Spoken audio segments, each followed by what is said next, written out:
আসসালামু আলাইকুম রহমতুল্লাহি অবরকাতু। কুরবানি মানে কি শুধু পশু জবাই? বছরে একবার পশু কিনে এনে তার গলায় ছুরি চালিয়ে রক্ত প্রবাহিত করার নামই কি কোরবানি? কেন আল্লাহ তাআলা মুসলিম উম্মাহর উপর এই বিশেষ বিধান দিয়েছেন? আজ আমরা জানব কুরবানির আসল ও আধ্যাত্মিক শিক্ষা নিয়ে। পুরো ভিডিওটি মনোযোগ দিয়ে দেখার অনুরোধ রইল। মূল প্রশ্ন, আধ্যাত্মিক উত্তর। আমরা অনেকেই কুরবানি করি লোক দেখানোর জন্য কিংবা বড় গরু কিনে নিজের আভিজাত্য প্রকাশের জন্য, কিন্তু আল্লাহ তাআলা পবিত্র কোরআনে সূরা হাজ্জে পরিষ্কার বলে দিয়েছেন, আল্লাহর কাছে কুরবানির গোশত, রক্ত কোনো কিছুই পৌঁছায় না, পৌঁছায় শুধু বান্দার তাকওয়া। আপনার মনের উদ্দেশ্য এবং আল্লাহর ভীতিই কুরবানির মূল ভিত্তি। আপনি যদি আল্লাহর জন্য ত্যাগ করতে রাজি না থাকেন, তবে কেবল পশুর রক্ত ঝরানো আল্লাহর কাছে কোনো মূল্য রাখে না। ইব্রাহিম আলাইহিসসালামের ত্যাগের শিক্ষা।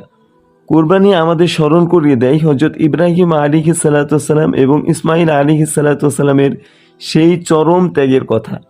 নিজের সবচেয়ে প্রিয় বস্তু আল্লাহর সন্তুষ্টির জন্য উৎসর্গ করাই হলো কুরবানির মূল চেতনা। এই ইতিহাস আমাদের শিক্ষা দেয় যে মুমিন ব্যক্তি আল্লাহর হুকুমের সামনে নিজের আবেগ, ভালোবাসা এবং সম্পদ সবকিছুই তুচ্ছ মনে করে পশু কুরবানির মাধ্যমে নিজের নফসকে কুরবানি করা। কুরবানির বাহ্যিক রূপ হলো পশুর গলায় ছুরি চালানো, কিন্তু এর ভিতরের অর্থ হলো নিজের ভিতরের পশুত্ব, অহংকার, হিংসা এবং লালসাকে কুরবানি দেওয়া। আপনি যখন পশুর উপর ছুরি চালাচ্ছেন তখন মনে মনে এই নিয়ত করেন যে আমি আমার ভিতরের মন্দ গোনাগুলোকে আজ থেকে ত্যাগ করলাম। এটিই কোরবানির আধ্যাত্মিক সামর্থকতা। সামাজিক ও মানবিক দিক। কোরবানি কেবল ব্যক্তিগত ইবাদত নয়, এর একটি বড় সামাজিক দিক রয়েছে।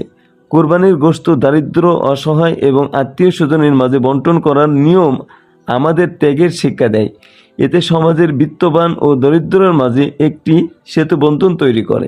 আসুন এবারের কুরবানি যেন কেবল একটি প্রথা না হয়, আমাদের নিয়তকে খালিস করি এবং আল্লাহর কাছে নিজেকে সমর্পণ করার মানসিকতা তৈরি করি।